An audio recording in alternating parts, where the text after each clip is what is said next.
Hi, my name's Dustin Banky. I live in Oakland, California. I'm 5 feet 11 inches tall. Thank you so much for the opportunity to submit. My self-image, for sure, was created over the course of my lifetime. I grew up in a military household. I was born in England. I lived in several places in the United States and 8 years in Germany, all before the time I was 12 years old. My father was an alcoholic. My mother was pulled away from her opportunity to flourish and do her things by, not being trapped by having kids, but by having kids and choosing to become a mother. So thank you so much to my mother. Over the course of my life, my parents never had a good relationship. I didn't learn how good relationships worked. I gravitated more towards my mother because I'm a very emotive child. I'm a Scorpio. I'm also a middle child. Moved around a lot, and my connection was torn all of the time. Every 4 years, we had to move. I had to make friends fast. I had to realize that I'd never see those friends ever again after 4 years, and I had to be okay with that. When I was 12, in 1996, we moved back to the United States. My parents divorced, moved in with my grandparents, and I was living just outside of Seattle.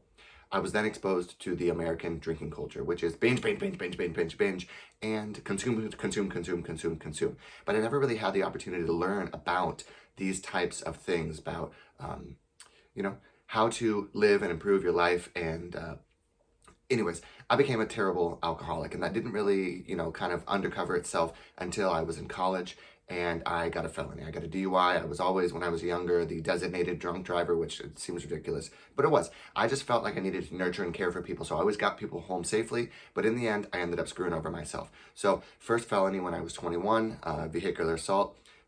Several years, went to jail. Several years later, I got another DUI and I went to jail again. So I decided, because I had screwed over my opportunities with my psychology degree and opportunities for future successes, because nobody would hire me because I was a felon. I had so many, a rap sheet. I decided to go to culinary school. Huge red flag. So many drinkers, abusers of drugs and alcohol. It's a bunch of vagabonds coming together in a creative expedition. So I learned a ton as a culinary person. And for 12 years, I was a chef, and I drank, and I partied, and you're not living a normal lifestyle. So my self-image was wrapped up in party, party, party, party, party, and I was slowly just becoming addicted, and not even really slowly, fastly. And I was also dating the wrong people. I realized not until I was 32 years old that I'm gay. And I had dated women all the time, and I was in a 5-year relationship with a widow and her children. So I was like an insta-dad, and I was trapped, and she was just waiting for her husband to come back from the dead, and I was just kind of a holding place. I wasn't really even allowed to have my own image in the house. I was just constant. It was like living in a mausoleum, so it made me sad, and the only thing that I could control in my life at that point in time was being drunk.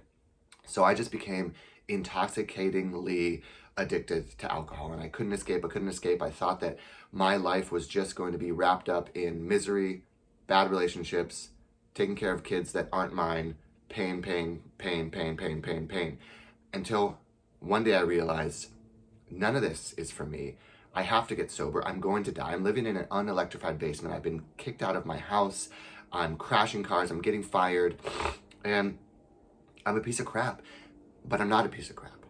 And my family was sad for me. I had moved away 12 years earlier from Seattle to Oakland, thinking that if I just packed up and ran away, I could run away from my problems. But no, my problems packed themselves up with me, came all the way down the West Coast from Seattle to Oakland, and then I was in a burning bonfire of the culinary industry in a bunch of non-normies.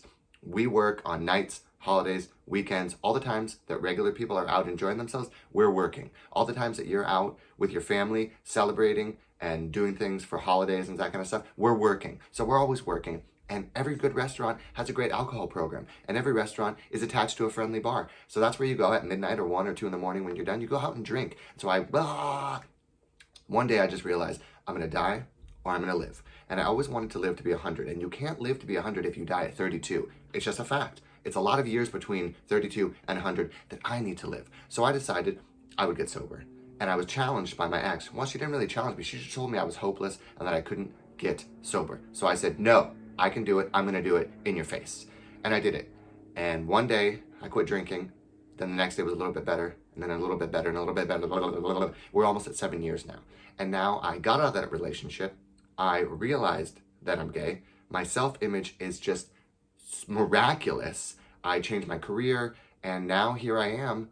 And the story is way longer. And if you want to hear more, ask me and hire me up and let's do this documentary. So thank you so much for the opportunity of your time. Hopefully it's okay that you listen for 5 minutes. Have a wonderful day.